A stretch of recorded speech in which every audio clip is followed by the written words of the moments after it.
Today's guest on A Life and a Living is a return guest from me, Stefan Verra. Now, Stefan is I just love having Stefan on the show. He's been on it before.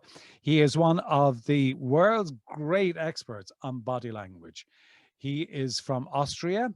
He speaks around the world globally. He speaks to government organizations like NATO, and he really does, well, he's great fun to listen to, but he also is really deeply rooted in the science that is behind body language.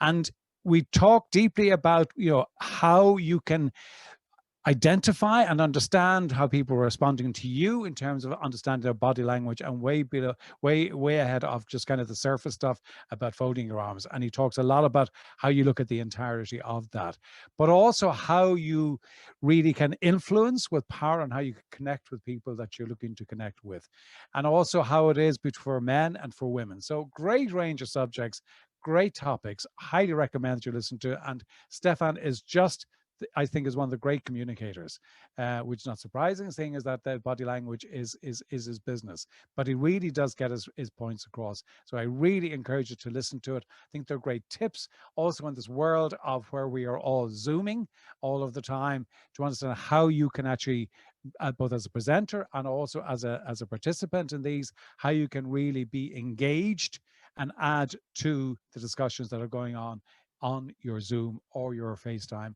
or your Teams or whatever it might be. So sit back and enjoy the really, really fantastic Stefan Verra.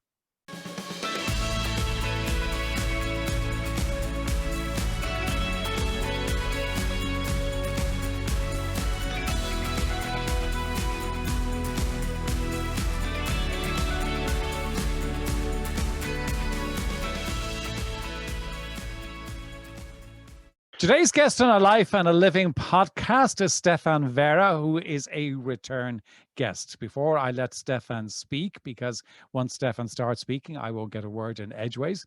And I know that from a long-term friendship with Stefan. But Stefan is born in Austria to a family of artists. He's one of the most in-demand body language experts in Europe and indeed in the world. And he works around the world, in Europe, in the USA, and China, and different parts of Asia. He's also a guest lecturer in many universities, which I think is quite extraordinary. I didn't realize he was that intellectual, but he also works in government organizations like NATO, but he is also an author, a keynote speaker, and a coach. So Stefan, you're very welcome. Thank you. Thank you so much. It's always great to be with you. Yeah, thank you. Thank you. We always have a blast. We always have fun, no matter when it is. But to talk about body language, and I really want to get people to kind of really begin to understand, because a lot of people know it's a little bit like people know a little bit on the surface, but not an awful lot in depth. And I just want to kind of talk a little bit, but make it entertaining for people. But I know that the work that you do, all joking aside, is very deeply, the science is there, you've studied it. This is not something that is just showmanship or anything else like that.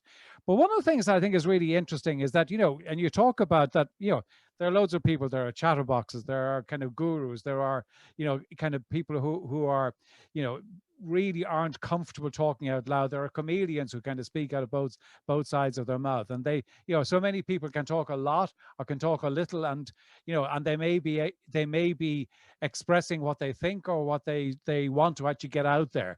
But the thing that you say about the body, you say, is that the human body, I quote from it, the human body that says nothing out loud, but has its own language and never stops telling the truth.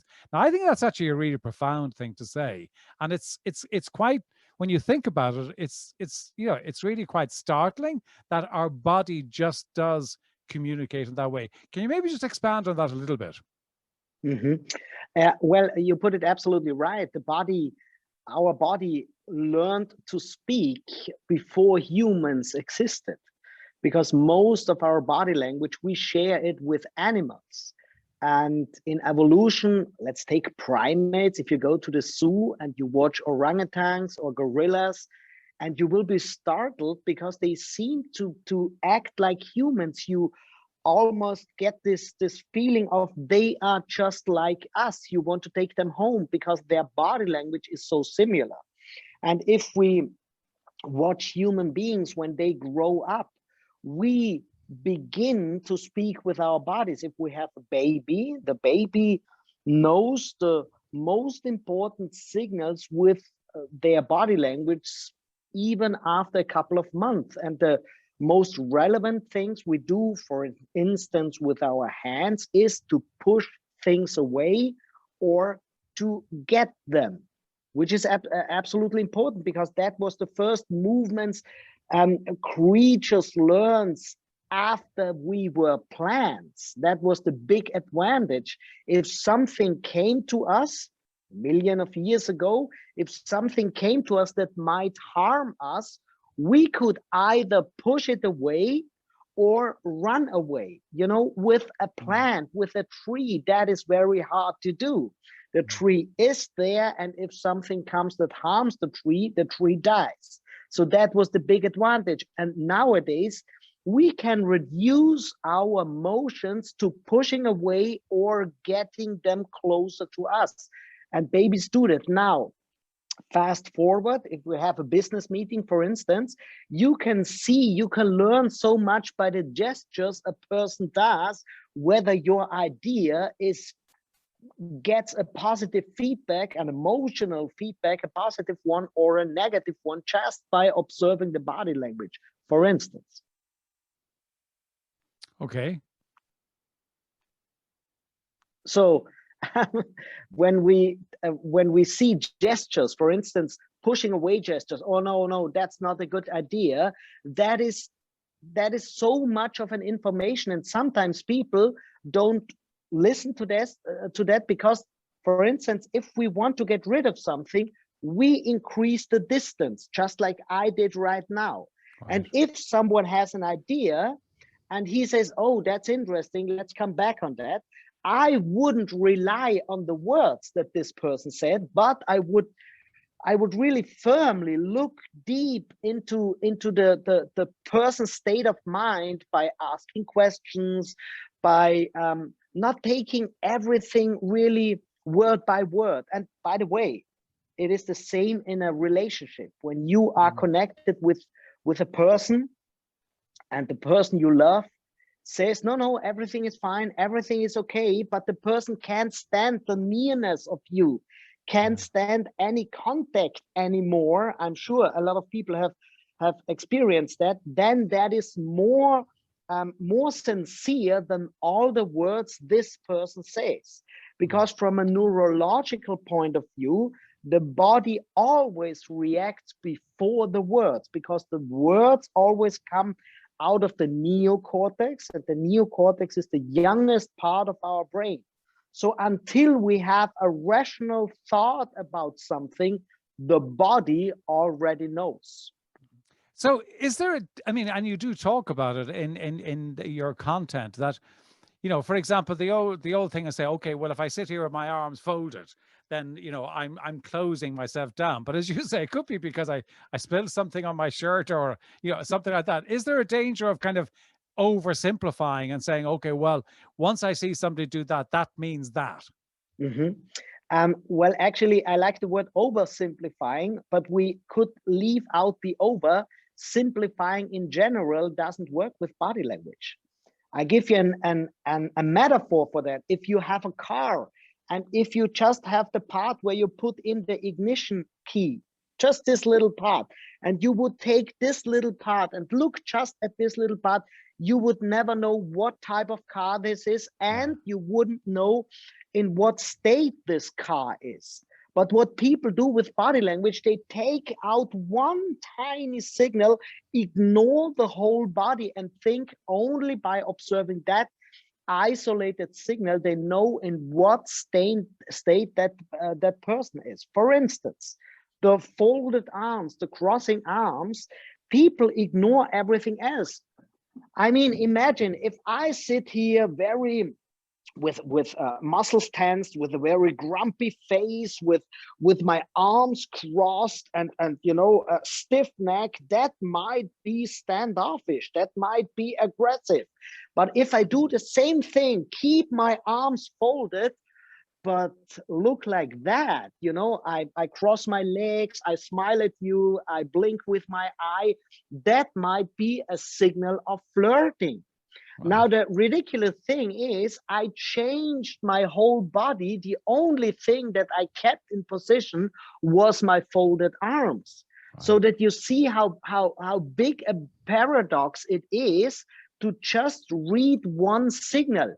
And actually, that is rule number one when reading body language, and that is one isolated signal never ever has a meaning.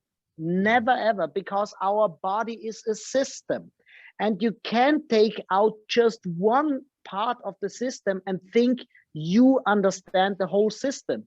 That would be as if you would take a whole code of a computer program and just would take out one line of the code and think you know how the whole program works. So we always have to observe the whole body, and it is actually easier than it looks, because we only have to do it like we did it when we were babies, when we were children.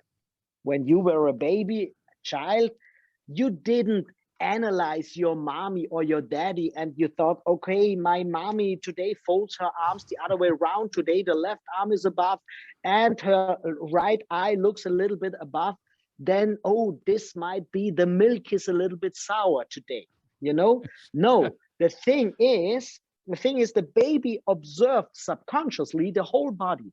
And what the baby saw was two measurements in body language. Number one is the frequency, that is the tempo of the motions. If the tempo of the motions was very high, there was something with a lot of energy. That might be enthusiasm of mommy, or that might be being scared. So being afraid of something. And that was measurement number one. Measurement number two was the amplitude. How big movements was mommy doing? And the more relaxed we are, the bigger the motions we can make. And if you paid attention, that is one of the most important things if you are a person in charge, if you want to get the attention, and if you want to appear self-confident, you have to think about those two measurements, those two sizes in body language, amplitude and frequency. So are they the two key things to look for? So if you're in, I mean, let's take it into a business environment. If you're in and you're doing a presentation, or you're in whether that's to a group or one-to-one, are they the two key things that you're looking for in terms of actually understanding how is this going, and how am I doing on this particular one, and how receptive is the person that I'm talking to the message that I'm giving? Are they the two big ones that you look for? That is the two big ideas I would start with, because that they make the biggest impact. For instance, if you are in a business environment and let's say you are in the management, and once a month you have to do your presentation about your department. And the meeting lasts for 6 hours, and after 4 hours, it's your turn. And the CEO calls you and says, Mr. Verra, please stand up. And now you could stand up in two different ways. You could stand up like that in a very quick way, or what I most of the time see is you could stand up like, oh dear God Almighty! Yeah. Is it really my turn? Yeah, actually, that is what you set the ground for what is coming next. And in your relationship, to give you a bigger picture, it's the same thing. If the wife asked her husband, would you please help me with something, and he just does, stands up very slowly, she says, leave me alone, I do it by myself. Yeah. And he says, hey, I wanted to help you. But the body language signaled, I don't want to stand up. I'm not in the mood of helping you. And that is why body language is always more trustworthy and tells more the truth, because it is always a promise. And the promise, someone standing up with a low frequency, that means slowly, always promises he's either scared, he wants to avoid the situation, or he is annoyed with that situation. Okay. And that is one of the worst things you could do. So always keep in mind, if you want to show some form of enthusiasm, if you want to show engagement, it is about frequency. Stand up very quickly, for instance. That is a precise tip you should follow. All right. Okay. Can I take you to, because a couple of examples in your material that you referred to, I think just would be interesting to hear what you're talking about. You talk about the secrets of Emmanuel Macron's eyebrows, right? Yeah. And you also talk about Donald Trump's dangerous index finger. Can you maybe just elaborate on that, so that people can actually understand what you mean by that? Yeah, I think that is important. My latest book is about 7 powerful people in the world, and I analyze their body language. There is Xi Jinping, the prime minister, the president of China, for instance, Donald Trump, Emmanuel Macron, Angela Merkel, of course. And the thing about that is, number one, there is no secret behind the body language of power, because all of them are so different. I mean, no one would ever find too much similarities between Angela Merkel's body language and Donald Trump's body language. And they were both on the top level. So if we step back, if we step back a little bit and look at the body language of Donald Trump, for instance, because he's so polarizing, that's why he's a good example for body language. Body language is always the first instance why we connect with a politician or why we want to get rid of a politician. You know, before listening to that person, we have already decided. There is a huge amount of research that supports that. And the thought behind that, I'm sure you and your listeners know it, is called confirmation bias. That always says our brains, the brainstem, and most importantly, the midbrain, maybe we talk about that a little bit later, because that is about hierarchy. The midbrain, they decide, and the neocortex only looks for reasons to support the first decision. And that is the only way you could describe why still today, 50% of the Americans think Donald Trump was the most intelligent, the best leader that this nation ever had, and 50% think, well, with his intellectual power, it is not that much of a thing. So the thing is that we always have to keep in mind that Donald Trump attracted people because they could connect with him. And his index finger, for instance, his whole body language is the body language of the people who are scared and the people who are angry. Imagine a truck driver, a typical American truck driver. He did nothing but truck driving his whole working life. Now, lately, he read almost every week that truck drivers aren't needed anymore in the near future because they are driving on autopilot. So, and then he realizes it will be very hard for me to start a new career, and I have to pay my mortgage, I have to support my family. So what happens with this truck driver is he gets nervous, he will be afraid of the future.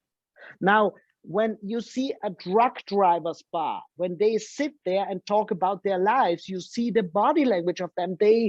Their fist runs to the table and they think the politicians in Washington, they forgot about us. It's all crazy. They don't think about us. Now, if a politician with a body language like Angela Merkel comes here and says, okay, we will look on that problem, believe me, elect for me, vote for me, and we will solve that problem, they will always think, oh, those are the typical politicians who don't have a clue how we have to live down here.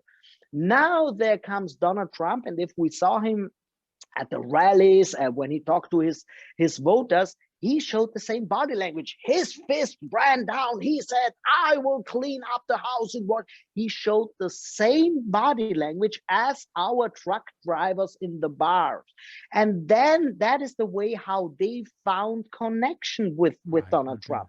And that connection is stronger than any intellectual reason might be, to be against him, because they also know that he lied. They also know that he made mistakes, but they find excuses why it is absolutely okay to lie sometimes as a politician. And the other way around is, if you are a person who is very rational, or thinks of himself who is very rational thinking, who wants things to be always always very calm, who thinks that we have to solve the problems with a lot of thoughts, then you want to have a body language that shows the same thing. And that is why, for instance, Joe Biden attracts completely different emotions than Donald Trump. Yes. That is why Emmanuel Macron attracts completely different emotions, and the same is with Angela Merkel. Angela Merkel's body language is so boring and so stable, and people think that that it is not attractive. Well, it is attractive for people who want the feeling that everything is okay. It's Mommy safe. Merkel will solve the problems, just rely on her. And that is why, keep in mind, she is worldwide the most supported politician, because our world is in a turmoil with all the corona thing, the COVID thing. And what we don't want an Erdogan. We don't, the majority, I only talk about the majority.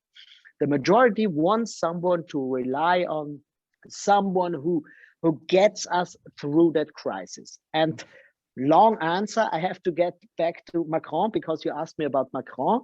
And Macron has an advantage because he is very versatile. Macron can be very statesmanlike, very stable, but he is also very active in his body language. That's fascinating. And do you believe that, one would say, well, okay, well, that's just the mannerisms of Macron or Merkel or Trump. Is it intentional on their part? Mm-hmm. Mm-hmm. Well, I analyzed that in every detail. And how do you analyze that? How do you get to know whether it is intentional or inborn or natural? You just have to look way, way back in the lives of those politicians, Donald Trump, Emmanuel Macron, Angela Merkel. And if you see all of them, even decades ago, even way before they were prominent, they had all the same body language. Donald Trump was always the same, with his mannerisms, with his way of looking. Even the motion of his lips was even decades ago to see. And the same is with Emmanuel Macron. We have to leave out the thought that those politicians are all coached and they don't have their own body language. It's always a product of coaches. Forget about that. That is not the case with Obama. That is not the case with Donald Trump. The only thing that a good coach can do, and there are only very few good body language coaches, most of them have an idea of something and they try to print this idea no matter what the personality of that person is. A good coach realizes, what can this person do very well? For instance, Barack Obama. Barack Obama has a lot of flaws in his body language, also in his rhetorics. I know people think he was the best of all, but he has a lot of flaws. And what people did, what his coach did, was he knew that he had to support those flaws, because that was the personality of him. And the same is with Donald Trump, not trying to avoid the incompetences in his body language, but to rely that is some sort of measurement of his personality. The same is with Kamala Harris, for instance. She's the same. She has a lot of things that a mediocre coach would say, hey, please leave them out. For instance, Kamala Harris does so much with her hands. She doesn't need a passport in south of Italy, because she only has to, at the border, she has to do, you're one of us, come in. And a lot of mediocre coaches would say, no, on TV, on discussions, debates, you must not do that. And she does it. And she gets a lot of positive reactions on that. And that is what I think is so important. Look at the personality and strengthen what that person makes so special. Okay. And two things. One is about, is there a difference? I mean, is there a difference if you're interpreting body language with a man and a woman? I mean, is it very different? So it's kind of two, I think. One is about the male and female, and the other thing is that has the interpretation changed over the years? I mean, as we progress, as you know, with all the things that goes on with social media and everything like that, are we beginning to see that actually what we interpreted one way a number of years ago in body language is actually changing? Sorry, there's two questions in one. This is a huge part of body language. Number one is generally there is no difference, because we can do all the same. You know, we can if I sit like a man, you know, spreading my legs, every woman can do that. And there's no physical hindrance that wouldn't allow a woman to do that. I can sit like a lady, you know, my hips outside. I can do that. There's no physical hindrance. Now you're smiling. Yeah. There's no physical hindrance why I wouldn't do that. The thing is, we deliberately do it. And the reason behind that is that we as human beings have a huge problem that we are born with. And that is, we, on the first side, we don't differ between men and women. If you look at babies in their cradles, you would know whether it is a male or a female. So what we learn latest from puberty on, when we start the age of reproduction, we have the strong urge of showing to which gender or as which gender we want to be perceived. And that is why in school with 14, 15-year-old boys and girls, you see the boys sitting with a body language like that, you know, elbows out there, frowning a little bit. And that is the body language of men, because from a distance, everyone realizes, that is a man. And from puberty on, you see the girls sitting like ladies, legs closer. And now I know emancipation says we shouldn't do that. But the thing behind that is, I'm not here to say whether it is good or whether it is bad. I only describe why why we do it. And that is the thing in business life. Now, there is the difference. If we, it depends on what the staff or what the company is looking for. If you want to have someone that can take a decision, that is strong enough, and you show too much of that typical female body language, people won't take this person. But on the other way around, if a typical male body language in a company, and this person says, I have an open door policy. If you want to ask me, always open your heart to me, I'm there. You know, this person will die very lonely in his or her office. So it is not whether what is better or what is worse.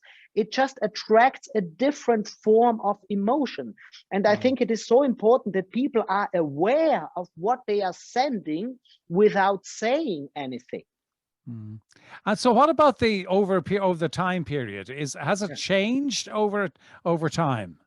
Generally, it didn't change, because the body language is way more stable than any new inventions. It didn't change with our smartphones. It didn't change with the face mask. It didn't change with the social distancing we had to live through, because we had crises in evolution that were way bigger. Take the ice ages, for instance. We had to rely to be able to decipher the body language of a person approaching us. You know, if you were alone and it was only sparsely, human beings were only sparsely on the planet. So when you saw a human being, you had immediately to realize whether this is an enemy or a potential partner for reproduction, even over a period of hundreds and hundreds of years, talking about ice age.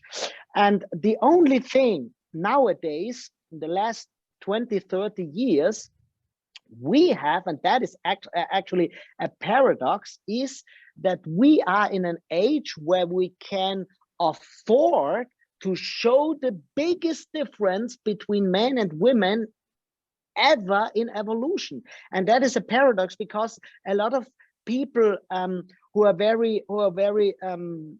who think a lot about emancipation always want to narrow that gap. But actually, we always make it bigger, because only 50 years ago, women had to work very hard. And if you work very hard, your body language is like that. If you have to carry the wood to heat your oven, to get the food, even women, if you see farm women who worked on a farm for decades, very hard working, she has a body language like that.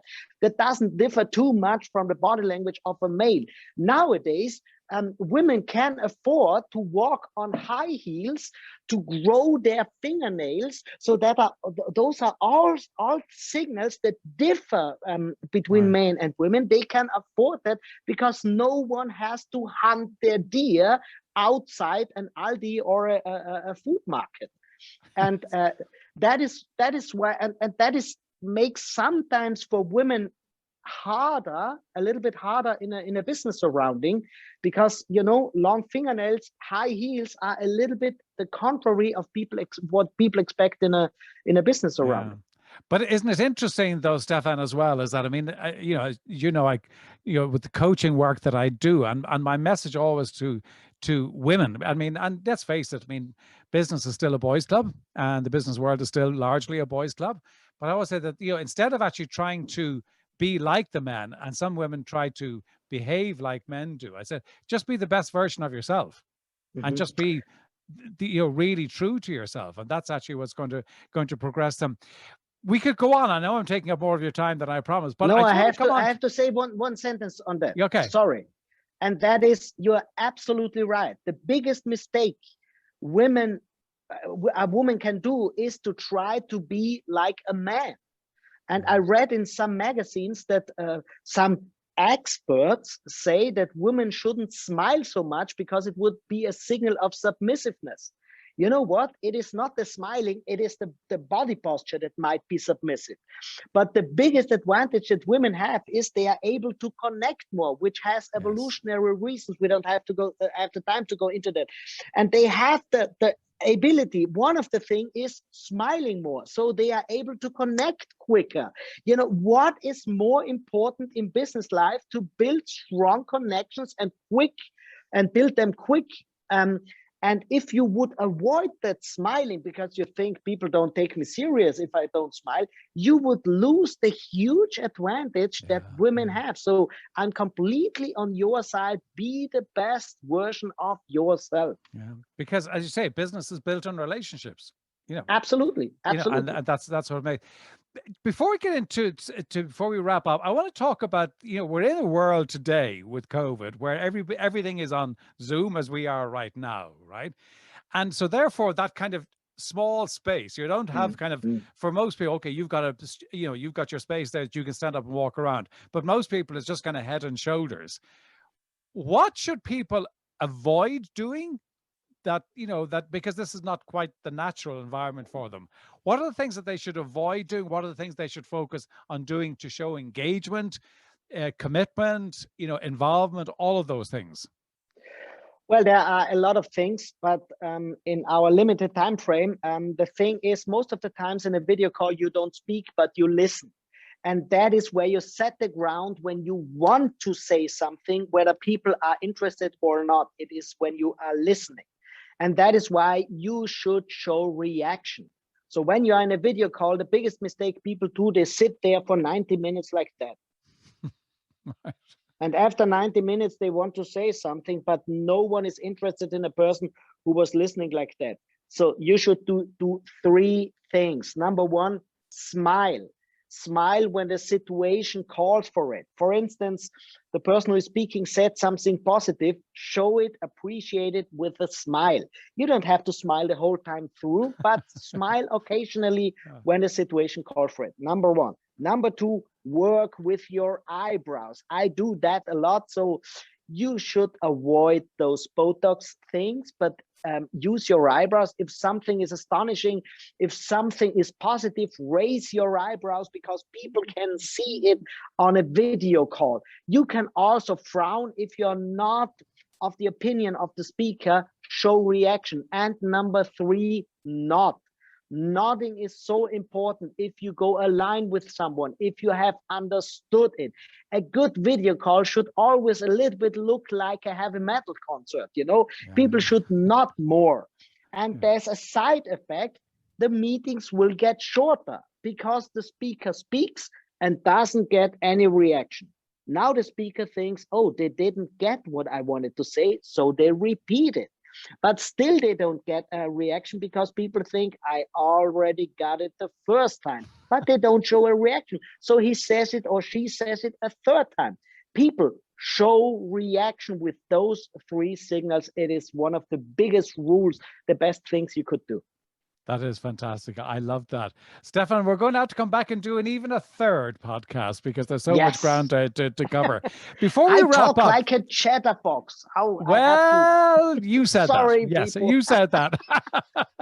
But I know you, so I know you do. But before we wrap up, 2 things. Next time I won't say anything, okay? I sit there and just dance or something like that. Okay, well, that's fair enough. Yeah, it'll be shorter, that's for sure, anyway. Yeah. So, a book other than your own, because I know you've got a book coming out very shortly, or your book is being published in paperback. But a book other than your own that has had an impact upon you. What book is it, and what impact it had? I would really recommend a book that is called Mastery: The Keys to Success and Long-Term Fulfillment from George Leonard. He talks about don't strive for short-time success, because we always learn in plateaus, which means we do something and nothing happens. For instance, if you want to learn snowboarding, you jump on that board and nothing happens. You won't learn it. And suddenly you can something overnight. And then don't expect that the next step would come immediately. No, it will be again a plateau, something, a little bit of time where nothing happens. And then suddenly the next plateau is coming. That is also with our human body language. It is not that you know something about it. You have to incorporate it for a long period of time, and then it becomes natural. And that is one of the most important books I've ever read. Oh, that's not one that I've read, so that definitely goes on the list. That leads very, very much into the next question, which is talk about embedding things, which is about daily rituals. Because one of the things I do know is that successful people, and you're very successful in your field, they all have daily rituals. Now they're different, but I'm always fascinated by the rituals they have. Well, actually, to be honest, I don't have a daily ritual. I thought about it because I always hear that people have that. And I had, I had some sort of, I felt I'm doing something wrong, but actually I don't have it, What I do, and I don't know if I may allowed to say that in public, I really enjoy it to have a glass of wine in the evening. You can't cut that out. Is that allowed? No, it's allowed. Because that is for me a signal the day is over. I don't drink that much alcohol, but a good glass of wine is for me a ritual. But I don't meditate. I tried it. It's nothing for me. I also want to say that to all the people out there, if you enjoy it, if it is good for you, do it. But don't think you're doing something wrong if it doesn't work for you. Because when I am on social media, I think the whole world is meditating. And if you a doctor or something like that, no, it doesn't work for me. I don't have a ritual, actually. That's good. So your ritual is the glass of wine. Not written in stone, but I just enjoy it, doing it. I'm so much traveling the world, so there are a lot of evenings where I can't do it. But actually, if I'm able to do it, I really prefer to do it. Okay. Stefan, where can people get in touch with you? Media. Most of my channels are bilingual. I've just started a YouTube channel exclusively in English. Get my weekly body language tip. It is just a short body language tip every Sunday, and it is completely free of any spam and any marketing tool. You don't have to buy anything, just get that tip for free. You can get it on my homepage, www.stefanverra.com. It's for free. Stefan, this has been a pleasure as always. Great to catch up with you. Thoroughly enjoyed it. Great content, and we'll come back and do another one. Always a blast with you. Thank you. Thank you.